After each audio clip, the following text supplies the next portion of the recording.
So last week we spoke about the automatic promotion contenders in League Two, and there's some very good teams up there. Walsall, of course, a bit of a wobble at the moment. Notts County looking to put a real run together with some excellent form in 2025. Doncaster as well, along with Wimbledon and Bradford. I think it's probably going to be 5 of those teams making the top 3, and I think Port Vale should be a comfortable top 7. But that would leave one spot possibly open for outsiders in the playoff scramble, and that's really the area that we're going to be discussing this evening. Salford City take the spot right now. They're on 48 points from their first 30 games. Crewe Alexandra, they tied on points with one more game played, having been in the top 7 for much of the season so far. A bit of a wobble for them. Can Crewe Alexandra bounce back? We did talk about Crewe in the automatic promotion race chat with Tom last week, but we've not made Tom come on again 2 weeks running, but I think it looks like the Alex are going to be more in the playoff conversation rather than the automatic promotion picture. Then 3 points below, Crewe Alexandra's former manager David Artell is in charge of Grimsby Town. Of course, they've been the classic win one, lose one team. Can they start to find a little bit more consistency to nudge them into the top 7? And then there's Chesterfield, of course, who without the injuries probably would be there already, but they're having to name a makeshift side at times. But they've got a manager in Paul Cook with great pedigree, and they did show their credentials with that 5-2 victory over Doncaster Rovers the previous Thursday. Then you get to the informed Colchester with 40 points from 29 games. 8 points off with a game in hand, and so too are Fleetwood Town. So plenty to get stuck into then on this League Two podcast.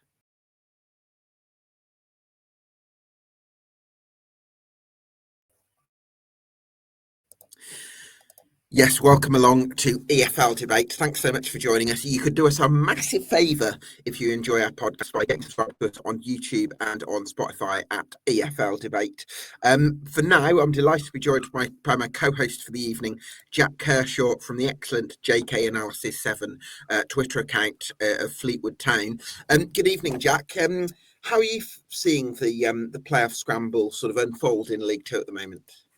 Yeah, I think you're right that it is just going to come down to that one spot. I think, maybe on the final day, I don't think it's going to come down to 2 spots. And, I think, the distances are now trying to increase, but then, as obviously listed in this, podcast, there's still some more teams that can maybe trickle in there. And, teams, if you just get, a couple of wins together and go on a run, then who knows what can happen in that sort of margin that, teams are trying to increase, it can suddenly decrease.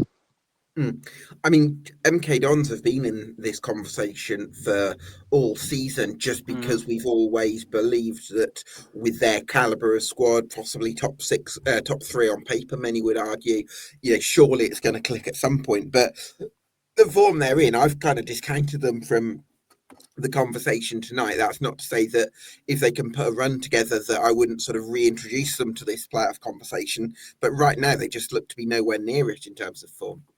Yeah, I'd say the same because you look at some possession-based sides in this league and you think, some can still go direct. Notts County, they can still go direct into Jata.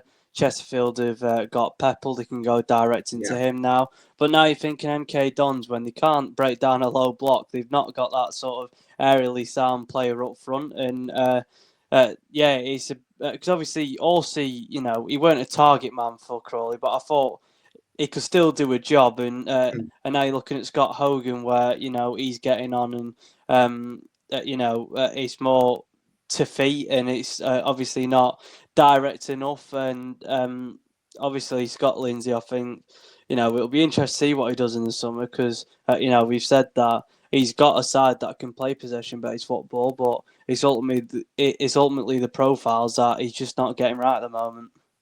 No, so I think it's looking like a big summer ahead for MK Dons, possibly with cultural issues maybe to address. So I hesitate to say that for certainty, and maybe fitness issues, because I think it's likely to be one of those two, just because of the discrepancy between what they've got on paper and what we're actually seeing on the pitch. So a bit of a rethink required for MK. But the team that former MK Dons manager Carl Robinson is in charge of, Salford City, and it's them that occupy the final playoff spot in League Two right now. So who better to speak to than Danny from the One Up Front podcast and the Old Dead Tree fanzine. Danny, good evening. How are you, mate? I am loving life, and thanks for having me on in this absolute quality company. So let's get cracking. Let's go. Too kind.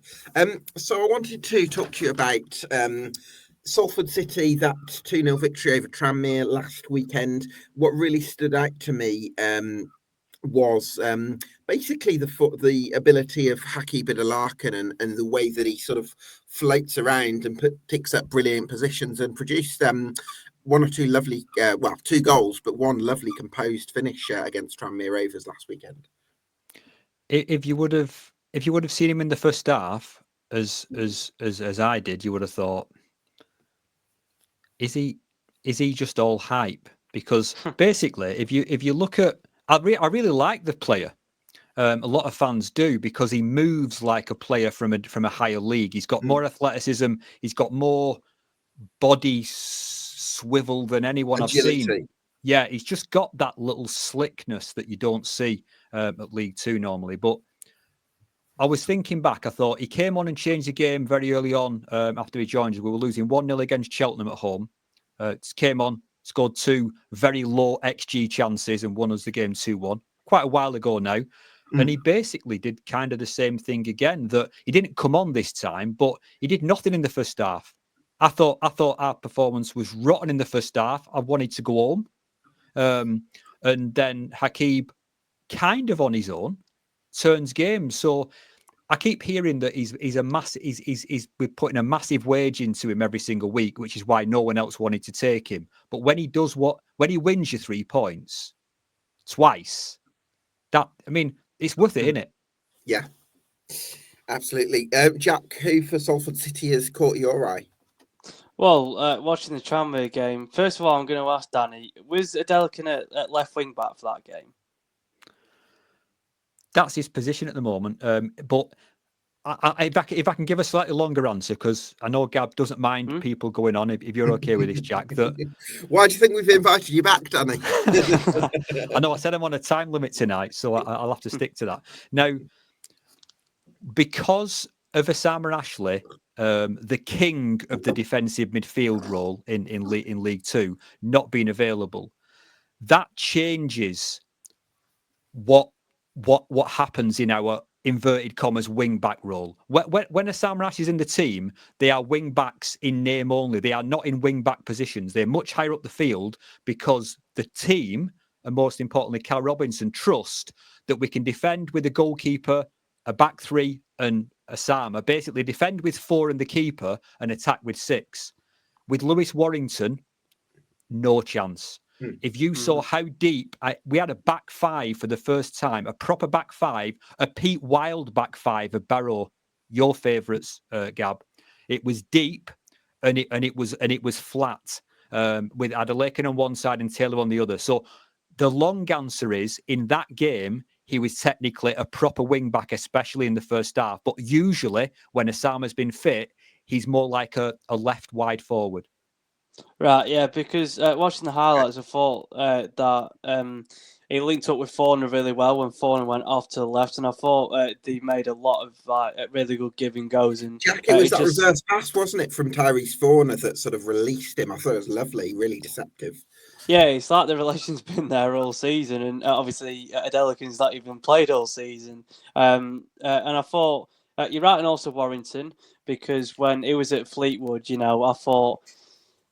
For League Two, will stand out for being one of the most, technically sound players. Passing the ball, 5-10 yards sideways. But then when you went to the dirty work, as you saw, it might have been for the Newport game, because he got out-muscled and then Curtis Tilt gave the penalty away. And obviously you're missing that physical presence now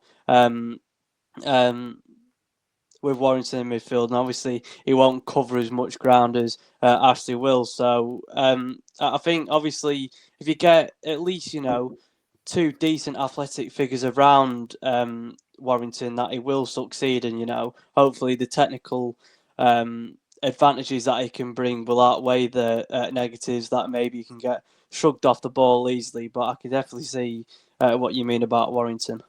Could I follow up with just one quick thing on that? Because I know you've seen him far more than me, Jack. He had quite a few games at Fleetwood. That I've seen in multiple games now, even though he's not been here very long, that he's making bad decisions of when and when not to press, who to press, when to press, and what to do. Matty Lund is tearing what's left of his hair out, because I understand he's playing as a DM and he's supposed to be a bit deeper, but when we're pressing, as I don't know where our old friend PPDA is standing at. I've not looked at it for a few weeks. We were the kings of that. I think he's still top. That surprises me because I genuinely thought that was because we had the rock of Osama there. But I just don't think, maybe because he got new teammates, that Lewis is switched on as to when to go and when to sit. But I hope that's something he can fix with a bit more reps in training. Yeah, let's hope that's the case. I wanted to talk to you about Tyrese Forner then, Danny, because we're seeing different sides to his game, and that link-up play with Adelarkin, get my pronunciation right there. Adelican, of course, yeah. There we go. That's the one. I'm glad you're on hand, Danny. All right. Yeah, I really like that sort of creative side to his game, and has he been one of, along with Negru, who I know you mentioned earlier in the season? Are we looking at one of Salford City's most consistent performers? No. Oh, okay. I'd live to surprise, because the thing is, his ceiling is so goddamn high, is Tyrese. It really is. He can do what you've said. You're right. What you've seen is right. What Tom Williams on his breakdowns of Salford City is right. But then if you don't see the game in between, then you've missed the come down. Right. Okay. That's why he's in League Two, in my opinion. Okay. Because you can't get away with that playing for Derby or Plymouth or wherever these other teams that he's played for, in my view. So, but I've been lucky enough to be able to source some. I know this is a League Two podcast, but I've been lucky enough to source over the last few weeks to go to a number of Man United games and to be able to see live the way that the ball doesn't stop in the, rather than kind of the ball gets played into somebody's feet and it gets stopped and then it gets fed back and then it's very, very slow. In Premier League football, even though United are not at the highest level, people start to deflect and kind of pinball the pass off them, if that makes sense. Rather than the ball stopping. Just explain that to me again. I've not quite got that. Rather than a player in the old, think of Mark Hughes as of when he used to, the ball came into him, he holds off a strike, he holds off a defender, and he plays the ball and plays link-up play, but the ball actually stops at his feet. He controls it.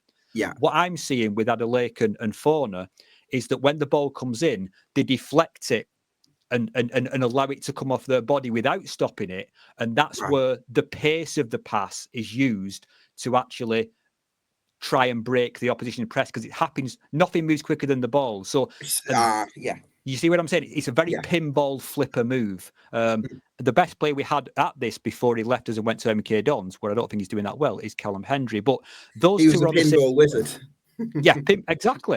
Exactly. But those two, you're absolutely right. They're on the same side of the field. They have a similar, I won't call it telepathy, but it could develop into that. They have the same way of seeing football. And I think our most creative, they are our two biggest chance creators, because Ben Woodburn's come in. I know he's injured. He's not done it. He's not created chances, and he's not justified his recruitment. Whereas Tyrese Forner is incredible at seeing round a player when he's playing through the press, and his foot has got so many angles. It's like on a 360 pivot. His foot, he can do things, and Adelakan as well, with his smoothness and his ability to stop on a sixpence, jolt back and hit a switcher play to try and get us in the other side. Those two are on a different level. But Adelakin, for me, is far more consistent. He's just a better player. But Forner's ceiling is as high, but he has up, down, a greedy half and a productive half. Greedy half, productive half. Right. Okay. Well, it's up to Carl Robinson to sort of make his impression on Tyrese Forner. Do you think he's somebody who can have that impact on players and like the impact that he had on Cole Stockton, who had some greedy tendencies sort of earlier in his career, and has started working for the team a little bit better. Is there a feeling that you trust Carl Robinson to make that sort of impact on players? It's very difficult to answer that one because I would say that from being around very, very briefly, Carl Robinson, I would generally do what he told me to do because I wouldn't want to suffer the consequences of not doing that. Because if I was one of his players, I would not be living in fear of him. I think he's probably quite friendly with them as well. Yeah, I was going to say that. I would say he's more of. I wouldn't think of him as like a kind of a headmaster type where you'd be terrified. I would think of him as more of a. He'd have an arm around you, or he'd try and sort of motivate individual players as opposed to. Yeah, that's kind of how I would picture Carl Robinson. I'd just say I think he's more capable of the hairdryer than Neil Wood. That's all I'm trying to say. Okay, you know what I mean? Right, yeah. He's got that in him. I think we've seen that a little bit in the Class of '92 documentary that things are rocking in the changing room when things don't go well. But I think that I think it's actually unfair of me. I'm not saying you are, of me to criticise Carl Robinson of anything that's going on at the moment because he's got so few options to pick from. Because that team picks itself because of our injuries. So he's not able to motivate players and say, if you don't play well, I'm taking you out because there's only kids left. We've got B teamers. That's it. So until people like, who I don't rate, unfortunately, until Osterfield comes back and people like that, a Salman Ashley, who is a god. If you don't believe it, it's true. And still, the weird situation with Matty Young, very weird. I can't understand that. Even though, if you watch the highlights of the full game, that's probably the best game that Jamie Jones has ever had for us. It was absolutely superb. I know Jack had seen plenty of it. I don't know if you've seen much of it, Gab. I'm not sure, but I know Matty Young had kept this run of clean sheets because it took him a while to get into the team over Jamie Jones, wasn't it? And then, I'm surprised, even with the Man City, the 8 goals that Man City scored, which, it's Man City. But he's since been dropped, hasn't he? He has, and I think quite a few Salford fans, and I've tried to say, actually, I don't think that's right. They've said, young lad, let a lot of goals in after a really good run. He's probably lost a bit of confidence because he didn't get dropped immediately, I don't think. I think it was after a game or two. Lost his confidence, and I just said, I've got a feeling about this kid that his mentality is his biggest strength. I don't think he's lost his head. I don't think he's lost his confidence. And a lot of fans are actually theorising that Cal used that build up to the Man City game to actually get Sunderland off his back to be able to say, no, I am playing him, really. I am playing him. You're not going to recall him. And as soon as that threat's been removed, because the transfer window's closed, he's now got 2 quality goalkeepers to actually pick from rather than just one and having to source a kid from Bolton's B team. So and I wouldn't put that back past Cal because I think we know Cal plays things in a very Machiavellian way at times to his own advantage. Interesting. I mean, what do you think's the reason then, Danny? Because before the season, when we sat here and did this summer deep dive, I think neither of us were optimistic about Salford City's prospects this season. Correct. I think we both sort of agreed that you'd be in the sort of either a few points above the relegation zone or in the lower reaches of the bottom, lower reaches of mid-table, somewhere in that kind of vicinity. So why do you think, what would be the biggest reason, if you had to put it down to one or two, that you actually find yourselves in the top 7? The core of Matty Young when he was playing, Salman Ashley, who I've praised a lot, Stefan Negru. That trio, anything beyond that, like I said, Tyrese is up and down. Kylian Kouassi can do everything on a football field apart from score goals. So we don't really have a complete poacher. Cole Stockton, I think, is starting to smell like his expiry date's gone again. But yeah, that three, Negru, who's come back, and we all praise that he's come back because I thought he was being sold to Bradford in some random move that I heard about. But anyway, Matty Young, Negru, Ashley, that's it. If we had those all fit again, I think that team believed they could take anyone on. I think they went into the City game thinking they could give him a game. Didn't happen. I know Negru wasn't there, but the other two were. Okay, so your playoff chances for this season, do you think you'll get in? I don't. I really don't, because Ashley's out at the moment. I think he could be out for at least another month. Lewis Warrington is not a like-for-like replacement. I think we played one game in the 3-1-4-2 formation that was Osama's setup, and we realised that Warrington couldn't do that. So it's... And I also, we haven't talked about the other signing. What's he called? Romer Longelo. Yeah. The left back who's not a left back.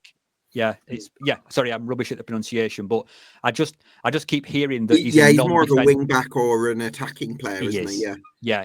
Again, another poor defender, another bad run tracker, another not great presser, but who is good going forward. So I just don't see us being able to get momentum again before the end of the season, because Ashley is so key. And I do actually think, despite the good performance against Tranmere, that Young is a better goalkeeper than Jones. My quick theory as to why we're playing Jones, in case you're interested, is because Matty Young will never come back to League Two, not for any personal reasons, but because he's better than it already, in my view. I think that's the case. He's heading on a trajectory. It is Matty Young of superstardom, of an international reckoning.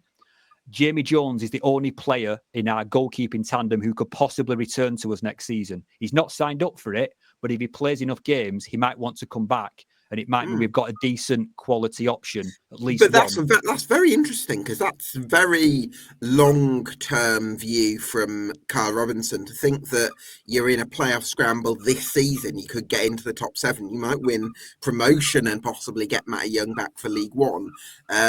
It's very interesting that Carl Robinson... I'm not even sure I like Jamie Jones that much as a goalkeeper. I'm kind of surprised that you've gone with... You've gone with it's a conspiracy theory, Gab. That's all it is. That's all I'm telling you. That's all I've got. Well, listen, Danny. Clearly, real progress is being made this season. So I do think we have to give everyone at the club lots of credit for that. And sure. Look forward to catching up with you again later in the season. All the best. See you, Jack. See you, Gab. Top man, Danny. Bye Everyone now. get subscribed, of course, to the One Up Front podcast, and subscribe to the Old Dead Tree fanzine. Well, my next guest is Matt Atkins from the Spireites podcast. Good evening, Matt. Thanks so much for joining us. What do you think about Chesterfield's chances? Because you've obviously been plagued by injuries so far this season, up to 10 to 15. But you did get that much-needed 5-2 victory over Doncaster last Thursday. Has that kind of whetted your appetite for the last third of the campaign? Well, firstly, hey up, lads, how are we doing? Hope you're all right. It was a tough period over Christmas. Obviously, we were playing against a lot of strong teams in Bradford, MK Dons, Fleetwood, with basically 14 first-team players out injured. It's always going to be a difficult period when you've got that many players out. It gave Paul Cook very limited options off the bench. We were literally naming players like James Berry at one point wasn't fit to play. He was on the bench just to make up the numbers. So it just kind of speaks to where we were at as a squad back then. Thankfully, we seem to be coming through that now. We've obviously made a few signings in the January transfer window. We've got a few of the injured players back, namely Tyrone Williams in defence, which has also allowed us to push Tom Naylor back into his preferred position in central midfield, because one of the best centre mids in the league has been playing at centre back all season to cover that gap. Paddy Madden's now back. Ollie Banks is back from suspension. We've got the new lads, like I say. 4 of our 5 goals against Doncaster came from new signings. So Dylan Duffy got his first goal. Bim Peppel scored his first 2. Michael Higby scored 1 as well. So I think things are just coming together now at the right time for us. And we've got a really exciting last third of the season to look forward to, hopefully. Jack, what have you made of Chesterfield's new recruits? Because it's looking like a little bit of a new look Chesterfield side, isn't it? With 4 new signings into the last starting 11. Yeah, definitely. If you look at the striker profile, it's definitely something different from what they've got in Madden and Grigg. But I like it because Pepple, he can hold the ball up. He's way better physically, obviously, than Madden and Grigg. And obviously, he got 2 goals against Doncaster, and that's going to give him a lot of confidence. Obviously, he's come from the National League, and we know he can score. And Ola Kigbe, I do think he's a very raw winger. He won't get the output like Mark Andy will, but I watched a full match against Cheltenham and his debut. Every action was just forward, and he's got a lot of skills and probably. I think I was really critical about his own product against Cheltenham, and then for the Pepple first goal, he crosses it perfectly to Naylor at the back post, and then he scores one of his own. So it's really good to see that sort of improvement from Cheltenham to Doncaster game. And Dylan Duffy, obviously, he's come in, and people said that Jack Sparks isn't the best defensively, which I agree. And I think with Duffy being a wing back at Lincoln, it allows him to go sort of more defensively, and when Chesterfield are off the ball, he can double up on sort of the right winger. And also, I think he's been a real good direct threat in behind and also it's been like sort of a nice rotation, especially when I watched the game against Cheltenham. It was sort of Dobra, Sparks, and Duffy all making nice rotations, and Dobra having the freedom to be at left back or even just dropping into like the back three to pick up the ball. And I just think it was a really nice blend, and hopefully, Chesterfield can get these bodies back and don't lose them to the more into the business end of the season, because ultimately, like covered, it's really ruined the season. Yeah, it's been really tough, definitely, and there've been players who've been playing way more football than they would have expected to. So the likes of Kane Drummond, who's only a young lad, was on loan in the National League at Oldham Athletic. We were forced to recall him and give him a lot of first team football, probably when he wasn't quite ready for it at that stage in his career. So hopefully the new lads coming in, we're past all that now. And I think what we saw against Doncaster as well was probably by far our most ruthless and clinical performance of the season. So if those lads can continue to play with that level of ruthlessness, then I think we could have a decent run of form. Yeah, the thing that stands out to me as well, Matt, is the athleticism that's come into the side, because you've got Dylan Duffy, who's certainly got a bit of pace about him. He's also very skillful and agile. You've got Michael Olakigbe, who looks like a really strong long-distance runner, like in terms of how quickly he can go from one part of the pitch to the other. So that's going to make a massive difference, I think, for you on the counter-attack. And then you've got the physicality of Bim Pepple, who's looks like a real reference point and allows you to go a bit longer sometimes as well. So I think that there's a lot, like if I look at somebody like Dylan Markande, who you had, compare him to Olakigbe, who do I think brings a bit more flair and sort of magic? I'd probably say Markande. But if you're looking for athleticism and direct running, I think Olakigbe can bring that dimension to your game. 100%. Yeah, I'll be completely honest with you. We were all gutted when Mark Andy left the club. Obviously, he was a fantastic player.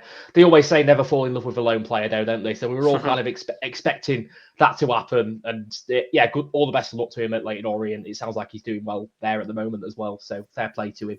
But Ollie Kigbe's a decent replacement so far from what we've seen. It's just whether he can keep that up, because obviously when you're bringing in young players, it sometimes is the consistency, isn't it, that you're looking for, that you don't always get from young players. So I'd be hesitant to say that we're a shoe-in for the playoffs, just because we do have those younger players in at the moment.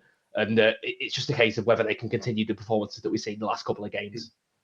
Just remind me, Matt, what's the injury situation looking like for the last third of the season? Would you say it's easing and you're going to get stronger, or would you say there's a lot of players that are out for the count?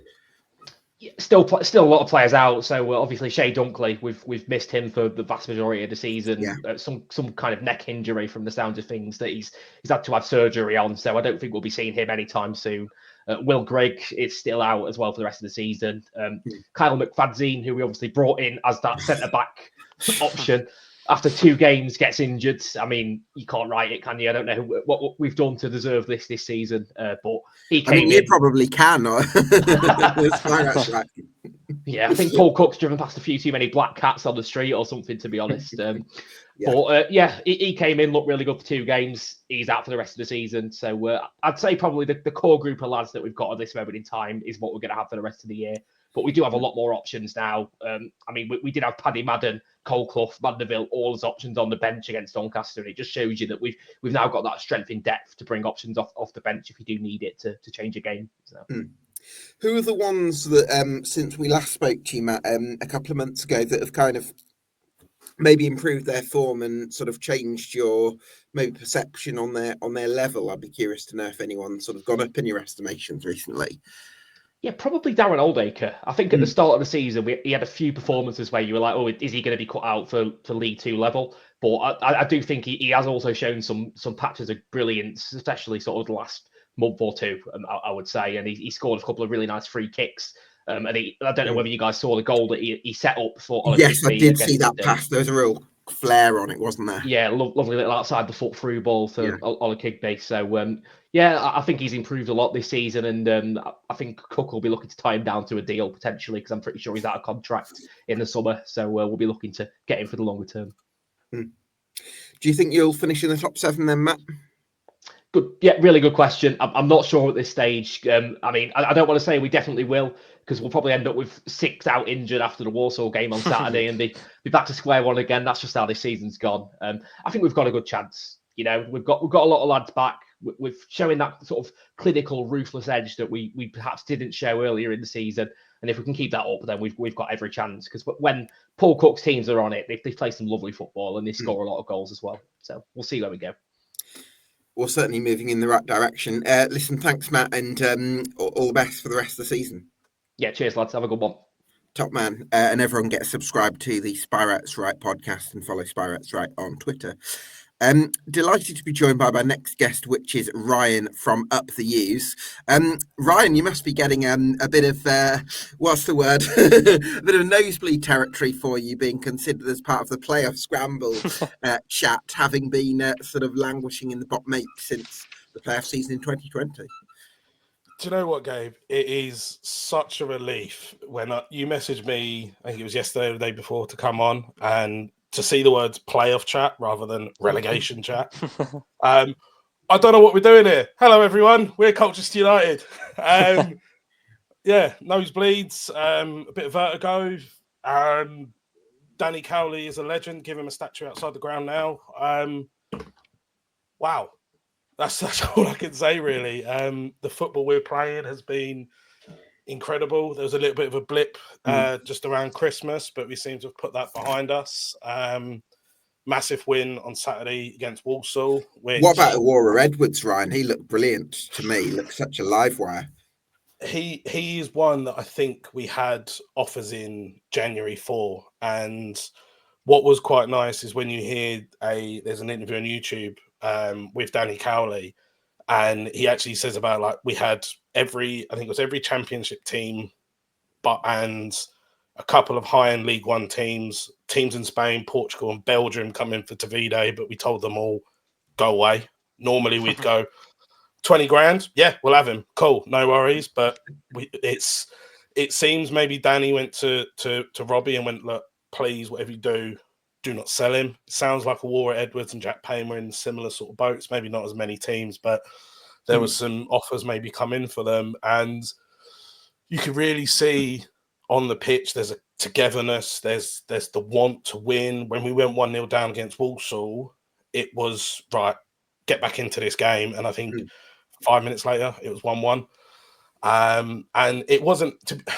Walsall fans may sit there and think that they may deserve to win the game. I think first half, it was a fair game. There was not many shots, but both teams were just gauging each other out, basically. And then second half, we just sort of sat there and we were like, do you know what? We're going for it now. And yeah, that Walsall got their goal, very good goal by, I think it was Larkin. And then Teddy Bishop was like, well, if you can do that, I can do that as well. And then Warren Edwards cutting in on the left. He's so dangerous because he's so quick and so agile that he'll just be sprinting down the left wing. The right back will be like, "Oh, I've got this. Yeah, you've got to come in because you've got to go on your right." Oh, he's already done it, and he's over there. He's just so quick. The fullback will just be jogging alongside him. I've got this, no problem. Oh, you've already stopped, turned, gone.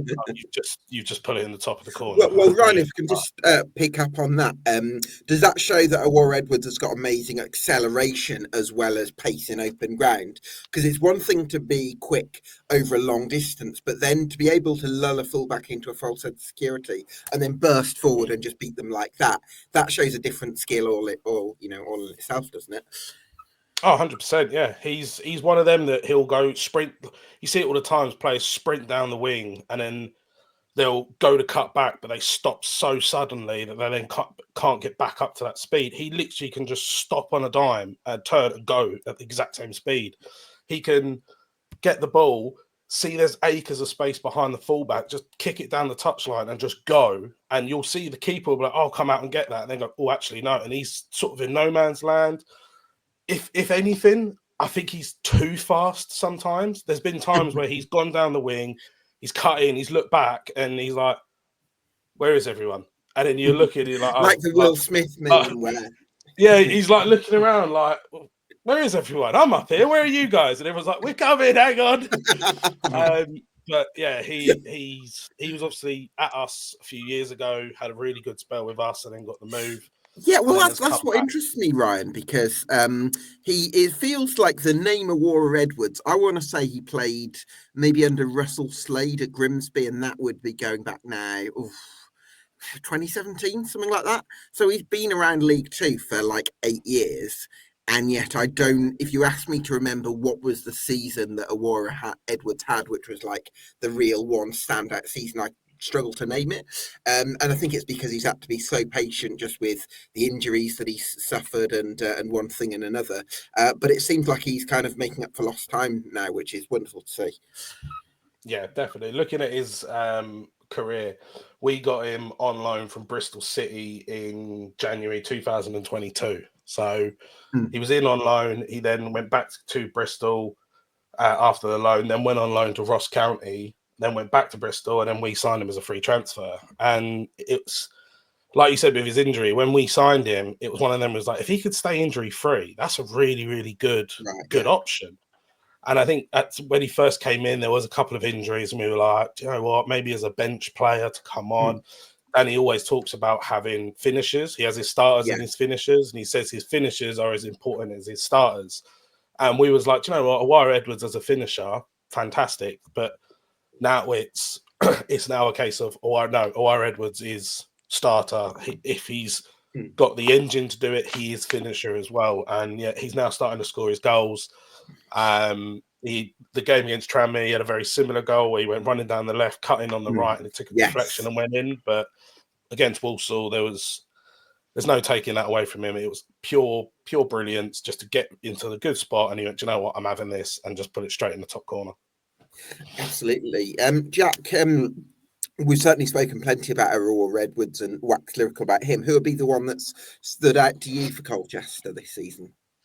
Well, Tavai, before he got injured, I've really rated him, and now they've got Tyree Simpson in. Obviously, he's not as good as Tavai for me, but he's trying to, bring the similar sort of profile. But McDonnell in midfield, he's averages 11 duels, 1 per match, and 2 tackles, 1 per match. That's just an absolute monster in midfield to just win the ball back and put his body about. And I just think the whole side for Colchester, the sort of when I'm watching the fullbacks have took up the half spaces. They've not just been restricted to hold the width. They've come inside at times. There's been really nice rotations. Teddy Bishop going sort of into the left back position, which I spoke about Dobra before, about Chesterfield, to sort of pick the ball up and drive. And there's also been some nice in-game changes from Cowley sometimes to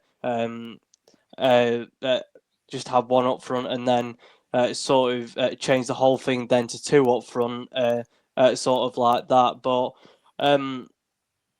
hopefully now for Colchester, they can get the right blend of really having hard fought away matches like Bromley and Harrogate, where they got 3 points in a win, and then hopefully they can turn them draws into wins, which obviously we've been saying all season, and now beating Walsall, going away at Tranmere, beating Morecambe. It looks like that'll happen, and obviously they've got great manager under Danny Cowley, and it just seems like sort of that tactical approach is being worked better now, but also they can still do that tactical approach without having as much as a ball as they were sort of at the start of the season, and they weren't doing much with it.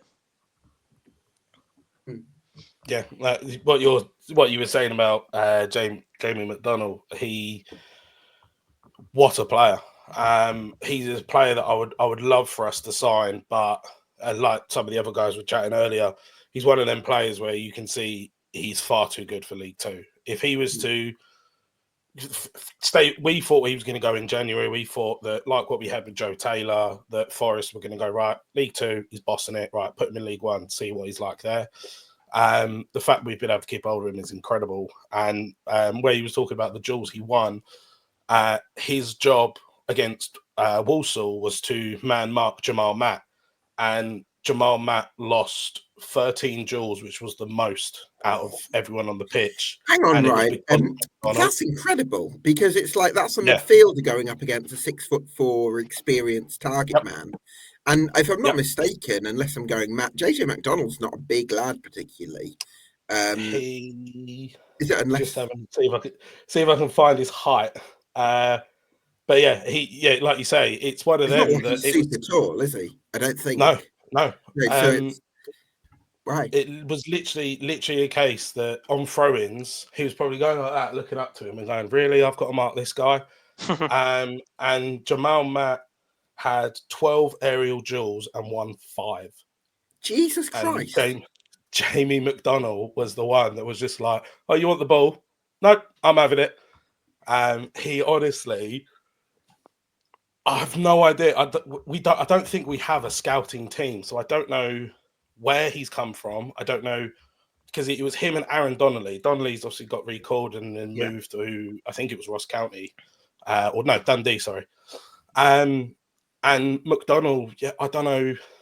I don't think we've got any ties really with Nottingham Forest to say, oh, there's this lad called Jamie. He's quite good. He's a defensive midfielder.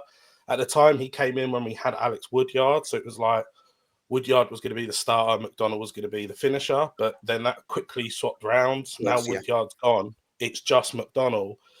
The biggest concern is if Forest go, no, do you know what? Forest get a injury and they want him then in and around their first team and they recall him. We didn't bring in anyone in January as his cover, but I don't know what it is with him, but he just, every single game, you'll get 8 out of 10 from him. He'll tackle the ball, he'll fizz it across the pitch, he'll get involved with scraps. He doesn't care if you're 6'4" and Jamal Matt, or if you'll be 5'4" and Jack Payne. He'll give you as good as he'll get, and he's honestly, I would say, with him and Jack Payne, they are probably the 2 standout players from this season. Do you know what it is, Ryan? I think that I'm a big believer in mentality in football, because sometimes, right, if you're a footballer, you can have your own individual strengths, whether that's physicality, whether that's pace, whether that's passing or goal scoring. But you've got to be able, I think what separates the players who can be really successful is that ability to embrace the challenges that they're not going to be that don't come naturally easy to them. I think that's a really impressive thing. So I love to see it in a versatile footballer like, I'll give you an example. Luke O'Nien has built up a career in playing in a good championship player now because he's been willing to play in lots of different positions.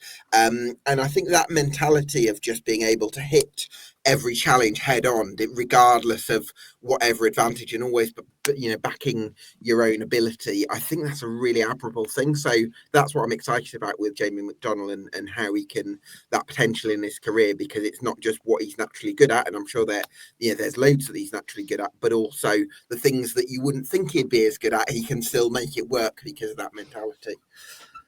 Yeah, like I say, he's an absolute bright spark. He is the one thing that we have, like, over the last sort of 2 or 3 years, we've always, and I remember talking about it, we've always had that sort of guy that just sits in front of the defence, that just lurks in the shadows, that plays like the Makaleli, Kante, Rodri role, that just sort of just hangs back, hangs around, and just lets the other players sort of do their thing. The last one that we had was Cole Scouse, and he was fantastic at it. And yeah, Jamie McDonnell, Do you have Kem Izzet as well, who did a similar thing? Yeah, Kem Izzet. I absolutely loved Kem Izzet. He was one that I think some fans love him, some fans hate him. He could be 3 yards in front of goal with an open goal and he'll pass it sideways. He never passed the ball forward, but he was just calm on the ball. That's what you wouldn't expect him to get the ball. I was going to say do Cruyff turns, but you wouldn't expect it from Cole Scouse because he was 90 years old with hips made out of rice paper, but he still done it. But that's what McDonnell does. Is he got his goal against Bradford, and it was just a goal that was just, it felt quite personal because of how the game went. But he just does the basic stuff really well. Doesn't put any flair in. He doesn't try and take on players that he doesn't feel like he can beat. You won't see him doing a step over as he's running with the ball. He'll just get the ball and go, right, there's space over there. I'm going to run that way. And if there's a player coming towards me, I'll give it off. I'll find some space. And he is just, like I say, him and Jack Payne. If in January we was to lose either of them, and then obviously Edwards, Tavide, our season would be, I don't know where it would be, but keeping hold of them is just incredible. Ryan, we've spoken to a Salford City fan this evening who doesn't really think that they're going to get into the top 7. I spoke to a Crewe Alexandra fan last week who was a little bit apprehensive, and since then they've lost successive games 3-0, and momentum's not necessarily with them a little at the moment. I think Grimsby Town fans will come to speak about Grimsby shortly, but there's probably a feeling that they're a little bit off a playoff side. Is there a feeling at Colchester? Because we've talked about McDonnell and Awar Edwards, but you've also got Teddy Bishop and Jack Payne. These are, in terms of individual ability, these are absolute quality players. And, maybe they've not quite, for whatever reason, like Teddy Bishop's miles above League Two when he's fit, which he has been this season. And Jack Payne, I always think he's one of the most creative players in the league season on season. So, I mean, you've got the quality there, and you've got some really strong mentality there, and you've got a great manager. Is there a feeling that momentum's with you and you could actually come into this playoff conversation? I'm standing here with a smile on my face, but it's one of them that I when before the Walsall game, I go with my dad and one of my mates. And I said to him, I genuinely think as long as today isn't a 5-0 washed off the park and oh my God, the teams are like at the top are a different caliber. Sure. Then I sort of was like, I think that it could be one of them. Do you know what? Maybe a late push up. Like Doncaster did last year. Like Doncaster did last year, like Bolton did a few years ago. It's one of the, there's always the team that are in the playoffs all season that towards the end drop, and there's always that team at the bottom that climb up.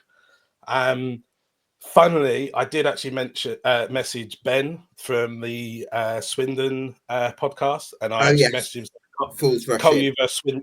Yes, Colchester versus Swindon in the capital with a question mark. So I think that would be incredible. Have Colchester United versus Swindon in a playoff final, considering where both the teams were. Our next games are massive. We've got Carlisle at the weekend, and then we've got Notts County, Wimbledon, MK, Chesterfield, Cheltenham, and Port Vale. It's not going to be easy. So there's 21 points there. If we can come away with 12 to 15 points, I think, why not? Yeah, it's there. But you look at some of the teams that are in there, or the teams that we've got to play, and it's like, I don't think we're there yet. I think this is the season where we get giddy and we go, oh my God, it could be. And then next year it's that, do you know what? No, we're going to go for not just 6th or 7th or the last playoff spot. We're going to go for 4th or 5th or 3rd or 2nd. We're going to properly go for it. But that means keeping hold of Tavide, Edwards, Payne, Bishop, Lyle Taylor, if he signs another year, what a fantastic player he's been on and off the pitch. When he signed, a lot of people were like, it's a bit of a this, that, Fair and the play other. to him, you know, I would have had my Yeah, reservations he's- about him. So, yeah, well Yeah. done. And I'll be honest, I don't know if you're watching, Lyle. Hello. He was one when he come in. I said to my dad, I was like, if he's happy, he'll be brilliant. If he gets annoyed, he won't be good. And he's come out and he said, when you're at somewhere and you're really happy and you're doing good things, it portrays on the pitch. And he said that he was like, if I get offered another year, I'll sign. So it's like, right, well, give him another year. He wants to be here. He's doing fantastic things on the pitch. He's scoring goals. He's helping the youngsters become better players. And I want to say, yeah, we'll be that team to climb and get in the playoffs. But my head and my heart are saying two different things. I'm gonna say, at the start of the season, I said to be top of the bottom half. I think anything. We're not in a relegation battle. You're certainly achieving that. I think, no question. You're going to achieve that. I think a 10th position, and then next year kick on even more. I think that's what we can aim for. But playoffs, maybe. Never know. Jack, just a final word on Colchester from an outside perspective, because what I've loved about them, certainly recently, is they're very aggressive in the press, which Danny Cowley's team will always be. But I also like another hallmark of Cowley's teams. They always look to play the first pass forward. Like the first thought is always, can we play forward? Can we release a War Edwards? Can we get Taylor on the ball? And then you've got quality in midfield with Bishop and Payne coming into those dangerous areas. So they're always looking forward, which is a big thing. Yeah, definitely. I mean, you've got the quality players there to be a top footballing side. You know, Jack Payne. I think it was the second goal against Tranmere. Just impressed his footballing IQ, because you've got sort of three players on the left-hand side, and then Jack Payne just wants to sort of rub it in Tranmere's nose and thinks, you know what, I'll add another body on that side, and I'm probably the best out of the bunch to try and stop me. And then he pulls one across goal, then Lyle Taylor puts it in, and you know, I said about the tactical flexibility that, you know, the fullbacks gone in the half spaces where maybe sort of Egbo's profile, you wouldn't maybe put him in there, but he still coped well there. And, you know, they've got some great cover at the back here. Obviously with McDonald, because even when, you know, sort of a centre half can go off, McDonald can stay sort of in that centre half spot, sort of a rest defensive 2 midfield, and sort of go for like a 2-3-5 with the ball. And yeah, they are impressive, and I probably agree with Ryan that for Colchester, you know, hopefully this the summer isn't hopefully that bad as expected, with, you know, maybe the departures of Edwards and obviously Tovide, and obviously they'll be losing McDonald because he's going back on loan. But I definitely don't see why they can't push for that top 7 spot definitely next season. Well, certainly some big strike, and it's lovely to see. You know, we've talked about this with Bradford City, clubs that have kind of underachieved a lot in recent years. Colchester are probably another one where they've had a long period where it's just been grim and there's been nothing to really get behind. Now I'm seeing something to get behind, so great to see, and look forward to catching up later in the season where we might have a bit more of an idea about whether you're in the race. So yeah, pleasure to see you as always, mate, and keep up the great work on YouTube, and I'll speak to you soon. No worries. Thank you for having me, guys. Cheers. Top man, right. Delighted to be joined by Adam Howard from the View from the Findus podcast of Grimsby Town. Good evening, Adam. I believe you've just been to your lad's football match. I have, yeah. I'm thawing out at the moment, Gab. It was bitterly cold, as you can imagine. Nice little tee up there, I thought. Pointing out that it's been grim for a while for teams like Colchester. I saw your beautiful link there, Gab. I thought that was very clever. That's experience for you, eh, Jack? That's years of doing it. Now, I'm actually not going to claim that one, because that was a bit unintended. But Adam, I wanted to talk to you about Grimsby Town. How close do you think you are to having a top 7 side? Well, I think first of all, last year I used to dread talking to you at times, Gab. No offense. Is it something I said? Instead of ranking the 6 playoff contenders, I'd be on a video with who can scrape into 22nd and be delighted with it type thing. So, first of all, as I point out every time, it is massive improvement, and Sure. I'm amongst that giddy gang that you was just talking about that are enjoying this season. However, I do feel it's unlikely we will make the playoffs. I feel we will finish just outside. But from listening to you just there a minute ago, I think there's quite a few of us, quite a few teams all thinking the same. And somebody's got to finish in 7th, haven't they? So, Yeah. so I wouldn't rule it out completely. But at this moment in time, if I had to put money on it, I'd be going 10th. Yeah, I think that was probably my pick from the beginning of the season. It was, Gab. Yeah, it was. Yeah. Just getting that in there. Jack, what have you made of Grimsby Town from afar? Because they've certainly recruited well from across the continent, signing Jason Van Thorsen from Iceland or the Faroe Islands. I can't quite remember which one. Van Thorsen's from Iceland, yeah. Thank you. Glad you're here to help me out. And also Cameron McJanet from Across the Waters. Yeah, so Van Thorsen, he's just one of them tricky players, and actually, I think even when he was at wing back, I thought against Carlisle, it was actually I thought he coped well a bit because when he got back, we had Harvey Rodgers to cover him there, but then you've got the negative of playing a back 5 and putting to Van Thorsen because he's forward thinking. It was Harvey Rodgers in a foot race against Kadeem Harris, and that was only really going one way to Kadeem Harris. But I like Van Thorsen. Kieran Green I've really liked. I think his physicality up front, just the way that he likes to defend from the front. He's an engine. He's chips in with good goal contributions this season. George McEachran has been a real, technical wizard in that midfield. I really like his intelligence in possession, but also, off the ball, some of his movements. It's clear to see, it was sort of the younger opponents, and then McEachran. But to be honest, I don't think McEachran's actually that old. He's 24. So because I said about someone like Jack Payne and his IQ, but Jack Payne's obviously a lot older than McEachran, and so I really like him. And Curry, I think he's been,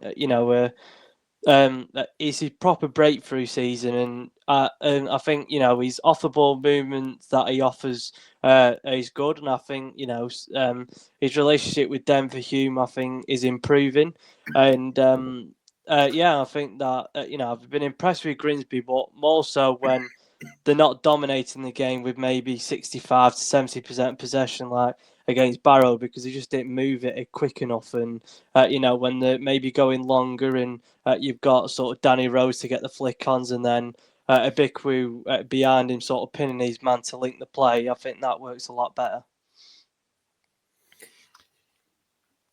Yeah, I must say I completely agree. It's working well with the two of them up there, with Rose's intelligent play, his tireless chasing down, his good aerial ability, and Ibiku's the man to run in behind. Yeah, he's got that pace, he'll run in behind. He's got those excellent physical stats, and obviously he's raw in other ways, but it certainly is working. Just obviously you mentioned a few players there. I had a moment earlier, Jack. I was sat in the classroom after the kids had gone home, opened the laptop and getting a few bits ready for tomorrow, and put the internet on, and I thought, about time. It needed to be done, because apparently this week is National Green Week. Well, you can imagine my disappointment when I realised it's actually about something to do with the environment and recycling. It's nothing to do with Kieran, but yeah, he's having a great season for us. Yeah, absolutely. Not less my energy and more Kieran Green's energy, isn't it? So where was I? Yeah, so that the switch to 3-5-2. Do you know what? I'm actually kind of surprised that David Artell has changed formation, even if it's had a real benefit and clearly sort of indicated the decision, just because I've always associated with Artell, other than his final season at Crewe, where I think he did play with wing backs, he's always been very much a 4-3-3 disciple. So I wouldn't necessarily have seen him as the kind of manager that would willingly change formation sort of in season. Yeah, and on the back of that as well, Dara Burns has signed for us from obviously MK Dons, but has played a lot of his career over in Ireland and was on loan at Shamrock, where lots of people expected him to sign. And one of the reasons that Dara Burns said that he signed for Grimsby as opposed to going elsewhere was the fact that they're going to play him as an attacking winger, which he feels is his preferred position. Right, okay. Then we've switched up the formation. So, however, Artell has pointed out a couple of times in an interview, and he had an evening with some fans the other day, that we as fans can sometimes get caught up on formations and talking about formations and thinking about them. And he said that they are something that are that can be really fluid. Yet you don't just set up in that one formation all the time. It can be a case of if the ball's in certain scenarios, it's more what those players do with it and where they move, and it is a fluid process. So yeah, it's an interesting one because I expected us to stay as 4-3-3, but yeah, he has switched it up to get a Bickwill and Rose up there. We've won the last two. It's seemingly working, but I think Artell would argue that we're not strictly a wing backs 3-5-2, whatever you want to call it, side.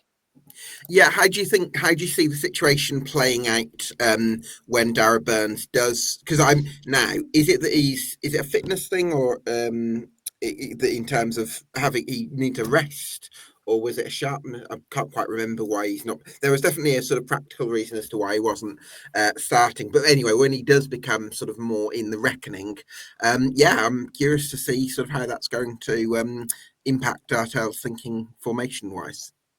Yeah, he hasn't played for over a month, Right, and I think it's just getting him back up to speed. We had a behind closed door reserve match yesterday against Mansfield that he played 70 minutes in, so I think he's close. I don't think it's going to be long.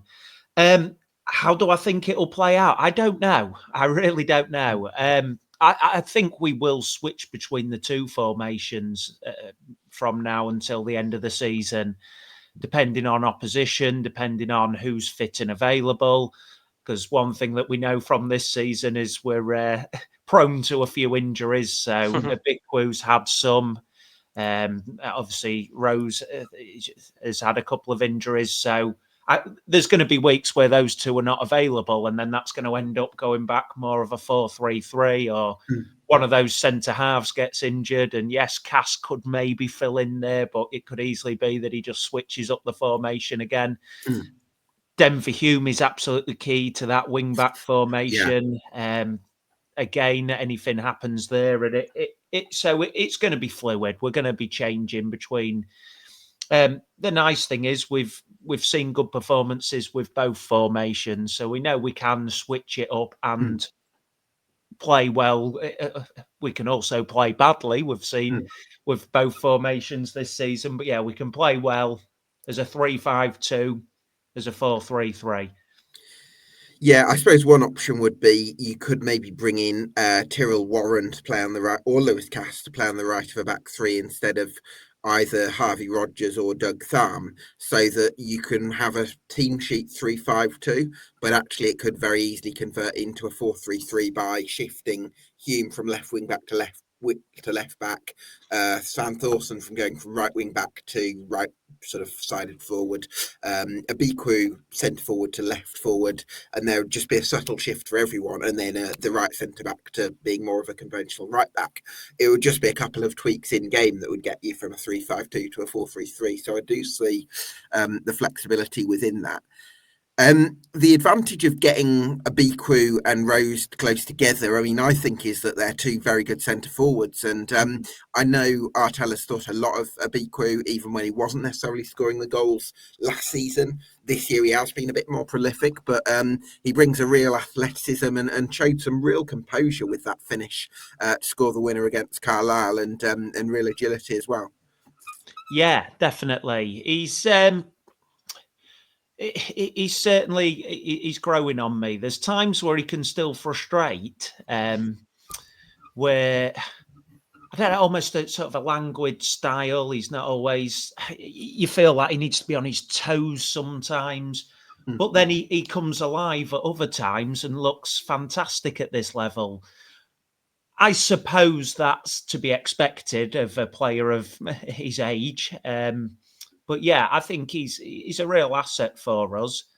And I'm not certain how high he will play, but he's certainly got a career in him at least this level for definite. So yeah, he's been a useful addition for us, definitely.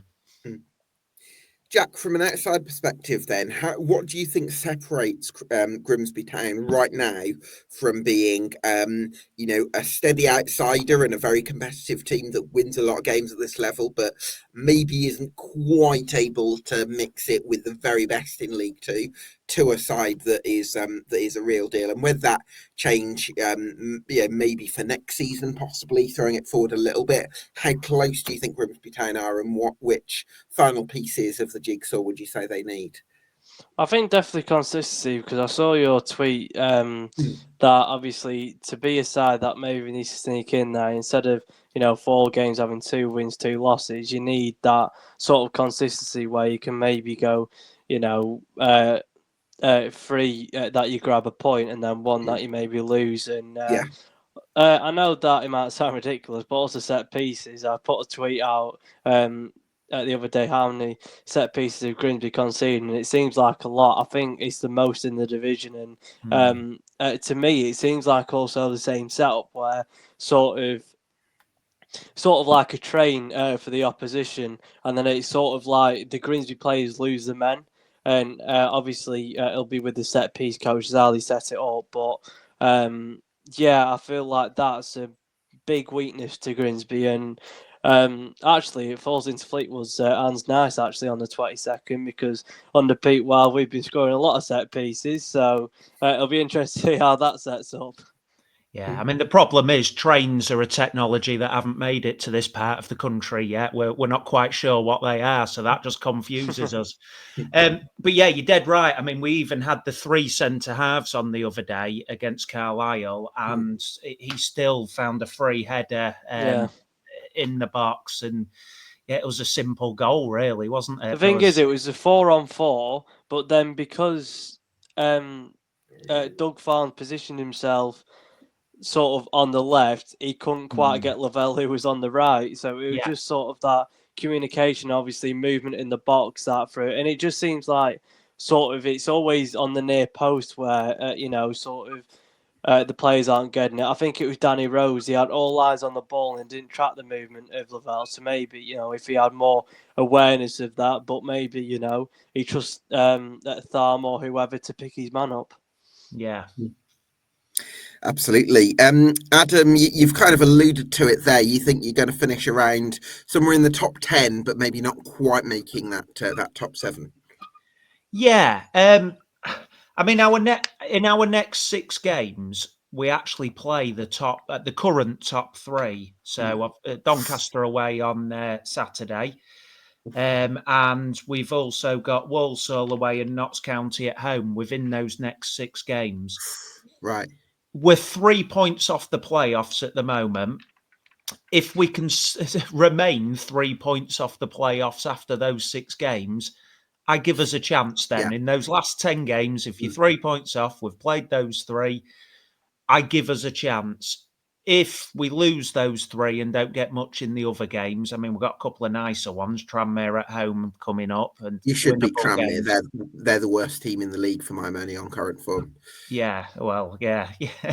We're also as consistent as our pitch at the moment. We can we can soon throw away a simple. I mean, we were saying when we were playing Gillingham the other night, we should beat these. They look really poor, but it was akin to 2 drunks trying to open the door at the end of the night, trying to get the key in the lock, and neither of them could accomplish it. And it was rather frustrating. They fell asleep on the steps. Yeah. So if we can, over those next 6 games, if we can stay around there, if we can stay as close as we are, I give us half a chance. The other curveball, obviously, is Dara Burns coming in, and Tory, the Faroese player. I don't think he will feature loads this season because obviously he comes from amateur football, or semi-professional football. However, if he can come in and lift us to another level, you just don't know. It's just fabulous the amount of Nordic players we seem to be getting in. It's be travelling to away games on a long ship, I think, before the season's out. With a Viking helmet on. Exactly, yeah. Absolutely. But yeah, it's just beautiful to be in the reckoning. It really is. Yeah, well, wonderful to see. Adam, thanks so much for joining us, and look forward to catching up later in the season, maybe after that, so that some of those top 3 sides have been faced. See where you're at then. Yeah, thank you very much, Gab, as always. And Jack, I will see you on Sunday evening. Yeah, see you on Sunday. Yeah, look forward to it. Thank you ever so much, and have a wonderful weekend. Take care, everyone. Top man, Adam. Cheers. See you soon, Gab. So, Jack, I wanted to pick your brains on Fleetwood because one thing that's really stood out to me in recent weeks about Fleetwood Town is that midfield pairing of, combination of Elliot Bonds, Harrison Neal and Matty Virtue and how they complement one another. So I'd love to get your thoughts on that. Yeah, it's really nice, to be honest, because sort of Harrison Neal, we've got a destroyer in that midfield.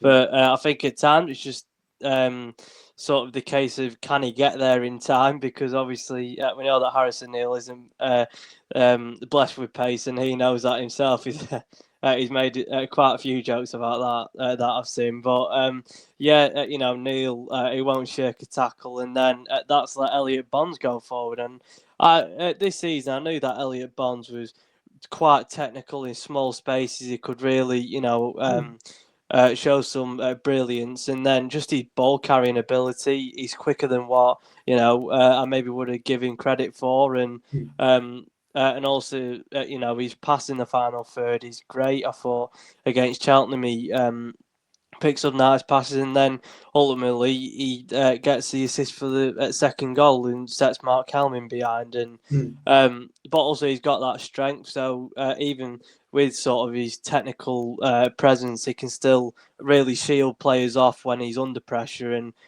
sort of keep the ball alive with his long legs. And Matty Virtue, joint top goal scorer, you really can't complain with a free transfer, to be honest. Sure. We sort of knew that he could really affect games in the final third. Lincoln fans said that he'd be great, and just a matter of keeping him fit. He hasn't been injured once, I don't think, this season, so that's a massive bonus to Virtue. And yeah, like you said, they all complement each other. Neal does the dirty work. Bonds can go forward with his ball carrying ability and also strength, and then Virtue's just there in the box with his good finishing. Yeah, and then the other player that you sort of touched on there was Mark Helm, and I have a feeling, Jack, that you've got you've got 3 sort of real roots of creativity from what I've seen. You've got Elliot Bonds, because I think as well as being a good ball carrier and strong, like you mentioned, I also think he's got a brilliant eye for a pass. You've got Mark Helm, who I would say was Burton Albion's. Sorry, I look like I'm flicking a finger at you there. You've got Mark Helm, and his. I think he was probably Burton's Scotland's most creative player under Dino Maamria at one point in League One, that was. And then also at left wing back, I would argue that you've got two top 7 capable left wing backs in the squad in Mackenzie Hunt and Phoenix Patterson. So that's a lovely position to be in. Yeah, definitely, especially with the left wing spot. I think Mackenzie and Phoenix will be battling out who's actually got the better delivery, because I still don't know. Because it seems like Phoenix, it's maybe I wouldn't say 1 every 10, maybe 1 every 5 crosses it actually maybe goes to his man, and then because we've been so good on set pieces. If both of them are on the pitch and we're playing a 4-2-3-1, well, it's going to be a massive battle between them two. Whose left foot's going on the ball to deliver it in, and Helm. I like Helm because he seems like a nice lad. He's just been a bit underwhelming this season, and under Wild, it's actually interesting because he scored the goal against Cheltenham, to wrap the game up, and he was in behind 1v1, but then against Tranmere, he gets Mayer on first, so it was a bit interesting to see that. I'd probably go for Helm over Danny Mayer personally, because I think I take on board what you said, that Helm's form hasn't been great, but I think there's a higher long-term ceiling with Mark Helm, whereas with Danny Mayer, I don't think he brings a financial value to the club, and therefore I'd probably rather prioritise developing somebody like Mark Helm because he's a potential asset for you, and I think on current ability there's not much in it. Yeah, I mean, the thing is, we know that Mayer, if he actually turned up, for most games, he will be really effective, but it's just so many times where he delays the ball, he doesn't pass the right man, it's a cut back every time, he don't use the overlap. It's sort of like really frustrating because it seems like he's 5 seconds behind to everything, but then, Carlisle away, this season, he produced 2 moments of magic, and when he glides with the ball, he's really good. But it's just it's like a striker not pulling the trigger, and we've got a playmaker there who just can't really create as much as we want to, and hopefully Helm, at that game confidence, and he picked the ball up nice against Tranmere, but then we signed Louis Marsh, and sort of Louis Marsh had been in the 5-3-2, but sort of dropping into the pockets, which Helm's done this season. Off the ball, he's been sort of in the front 2 with Graydon, and then with the ball, he's dropped deep and tried to link play in. With that signing of Marsh. Actually, Jack, can I just come in on that? Because I think that's a really interesting point that you've raised there. For me, I think both Louis Marsh and Ryan Graydon are the kind of strikers that need to be playing either in a very narrow front 3 where they're all pressing and rotating and interchanging, or as part of a front 2. I think if you play, let's say, Mark Helm, a 3-man midfield, and Mark Helm, who's obviously going to be in that, number 10 creative role, I don't know if Louis Marsh or Ryan Graydon are really going to cut the mustard as the one striker, because as much as they're both very persistent and full of running and don't stop and have got a bit of pace, I don't think that's quite enough for a lone striker, because I think beyond that you need either to be very strong, or you need to be very good at bringing other players into the game, or you need to be super clinical in the final third. And I don't think either Ryan Graydon or Louis Marsh are that. And therefore, I think it would probably be wrong to play either of them as a sort of lone striker. Maybe as a front 2, it could work. Yeah, because Graydon, like you said, he's had 40 shots this season, only put about 7 on target. And for a centre forward, you need more than that. And it was all right when we had Ronan Coughlin there. We had a shot on target every 2 shots. But then when we've got Graydon with Marsh, who I think the thing is with Marsh, he's really audacious with his shots, but sometimes he needs to take that touch, and sometimes that overly confident that he can maybe hit the target, where if he just has one scan on his shoulder, he can at least take 2 touches and actually maybe score. And Graydon, I think he's sort of a complete profile with a centre forward, he just don't bring enough goals. You know, he can run the channels.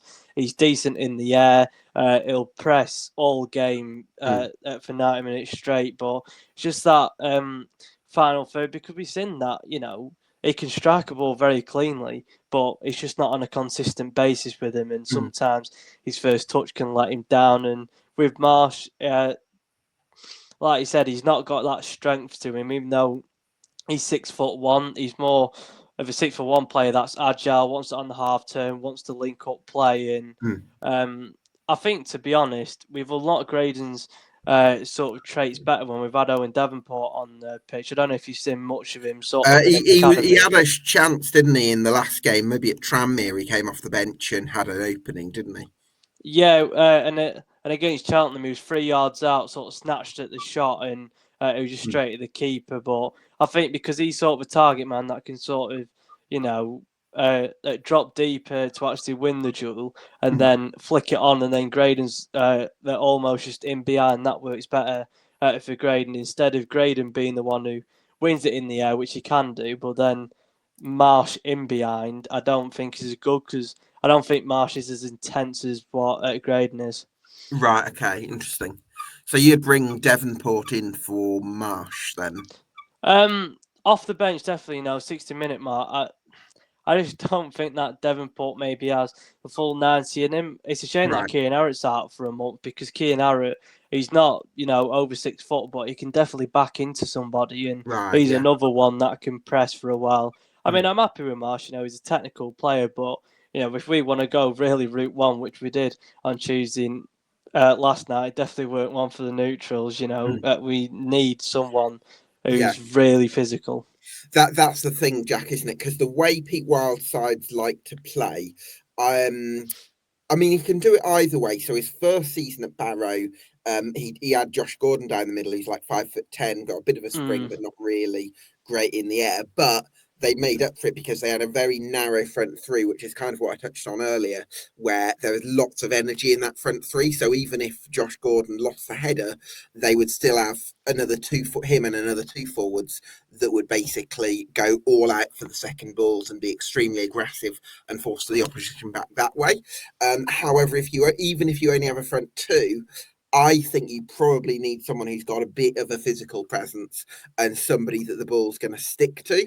And maybe that's probably what you're missing. And I'm wondering, Jack, do you think that's going to be the thing that, no solution between now and the end of the season is going to be ideal? Do you think that's the area that's maybe going to hold you back from a playoff charge? Yeah, we did want a target man. It's, we know that there will be one probably coming in the summer, because obviously, we need one for Pete Wild's side, and definitely because he said, that now to the end of the season, we're just doing the ABCs well. And basically that is kick it long, fight for the second balls. And, it's not going to be a pretty watch, but, we're getting clean sheets. And another thing, we're not beating the sides of the bottom. The bottom 8, we've beat a bottom 8 side once this season, and that's Carlisle away on the Charlie Adam. And, last night we didn't even have a shot on target against Tranmere.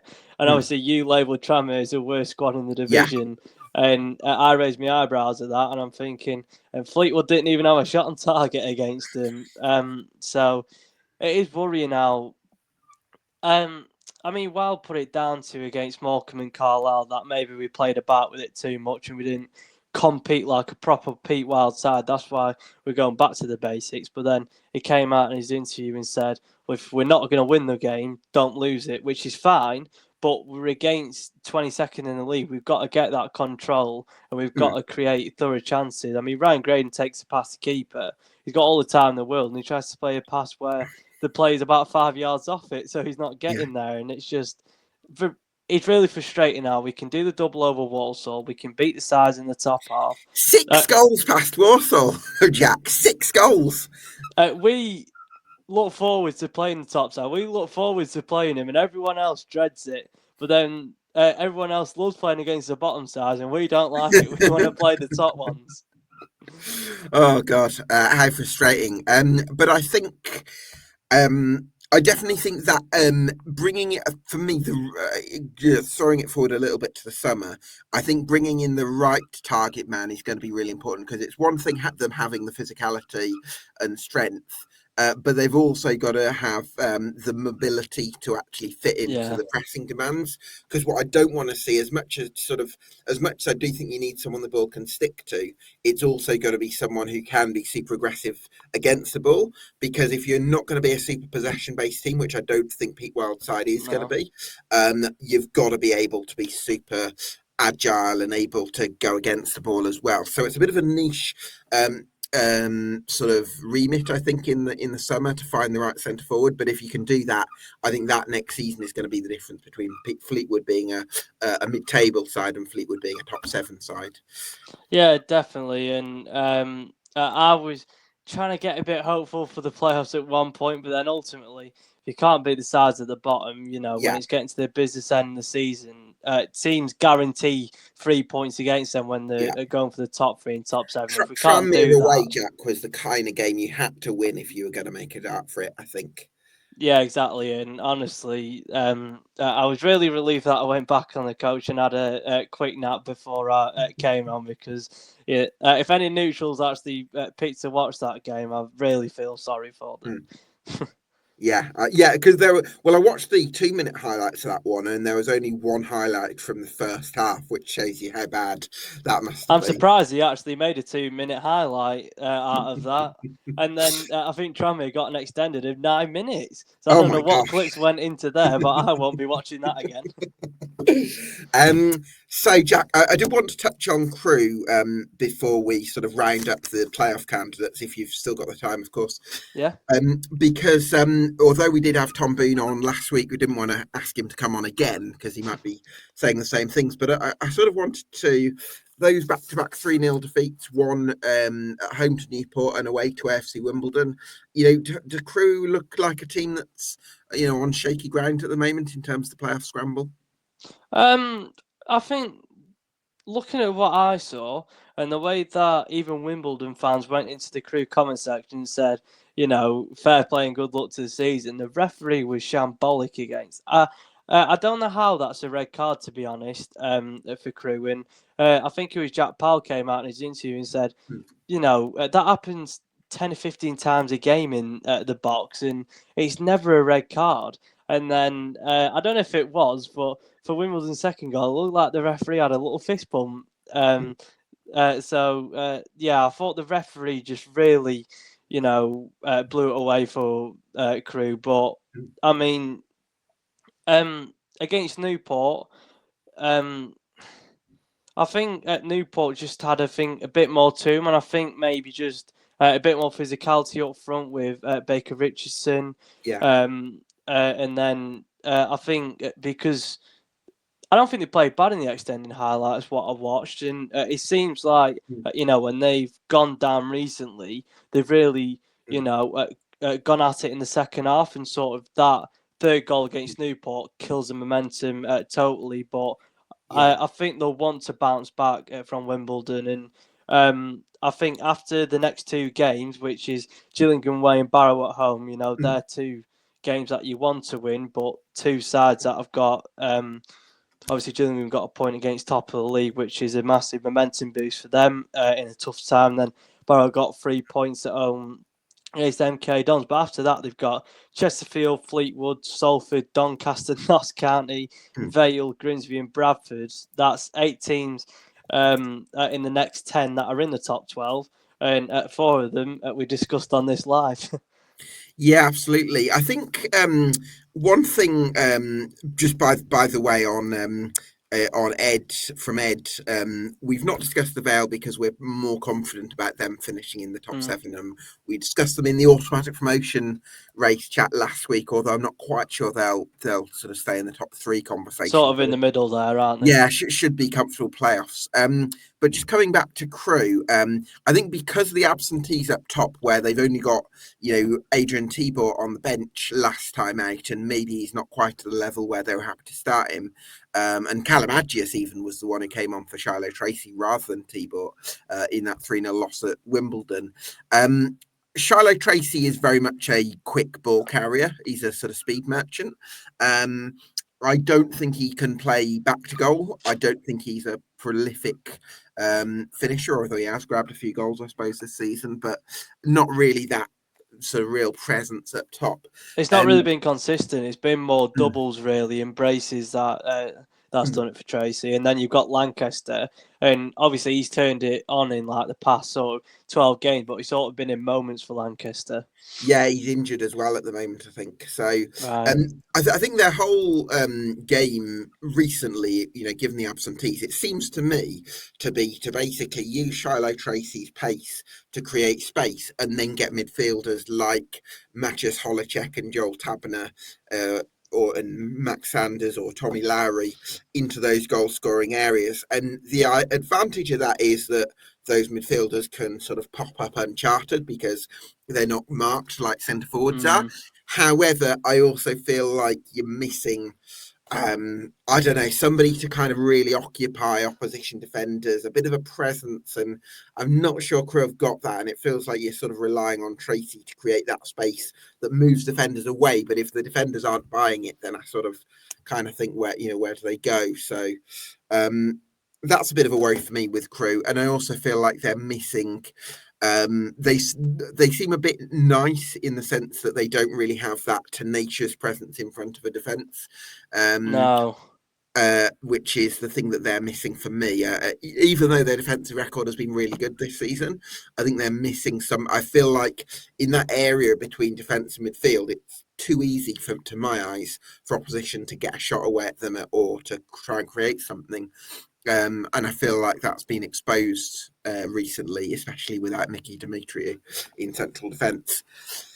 So I'm a little bit apprehensive about Crewe, and I see them possibly dropping out of the top 7 as they have now to 8th. But in terms of the other contenders, just to sort of round up, you've got, as I mentioned, Salford are currently in there, 48 points from 30. Crewe, the same number of points from 31 games. Grimsby, 45 from 30. Chesterfield, 42 from 29. Colchester, 40 from 29. And Fleetwood, 40 from 29 as well. I mean, if I was to pick the likeliest team to finish in the top 7 from those 6 that I've mentioned there, I'd probably go with Chesterfield. What do you think, Jack? Yeah, I'd probably go with Chesterfield because, as much as they can dominate the ball, I think, like I said earlier, they can have that sort of directness to them, and I think they didn't recruit what they maybe have wanted to in January, but they still got a few decent additions, and I think second to that, I'm on sort of the Grimsby hype train there. I think maybe, Okay. obviously, it's consistency that's key, but. I just think that the side's complementary. Artel can switch it up a few times. I think they've got the depth on the bench. If they're maybe losing again, they've got sort of Barrington, Burns, Luca. He's been on the bench recently, and I thought he was sort of a bright spot for Grimsby. And I think there's 2 you can sort of rule out: Fleetwood and Colchester. I think us. Would you rule out Colchester at this stage? Yeah, I think Fleetwood and Colchester is just too like to like. I think Colchester are a bit of a. I know it sounds crazy given that you're on the same points tally from the same number of games, but I would put Colchester above Fleetwood at this stage because I think there's momentum with them. That is fair, and obviously given the fact that we can't even beat the bottom 3, so you need to do the basics before you start talking about the top 7 spots. And I just think Colchester just have maybe that bit more star qualities to them. Obviously in comparison to us, but I definitely back your point about Chesterfield, and obviously they're getting players back. Then discussed earlier, Tom Naylor can get up front, and Dobra's been sort of more the main man. Obviously with the departures of Mark Andy and then James Berry, so hopefully Madden comes back, and hopefully Chesterfield don't get another one injured. So would we say then Chesterfield, Grimsby, Salford, and Crewe as being in that order of likelihood? Yeah, because I think Crewe's shortfall also, they've made a lot of sloppy mistakes in the past 5 games. And when they lost 1-0 to Atkinson, fantastic finish by Sean Wally. When they drew 1-1 to AFC Wimbledon, really good strike by Newfield. So it's sort of a blend of mistakes and also good goals that have been conceded. And obviously, they've got beat 3-0 by Wimbledon. The officiating's poor, and I think, hopefully that will want to make Crewe, a better side. And Lee Bell's always spoke about the momentum and the togetherness in the squad, and I'm sure that hopefully he'll keep it up.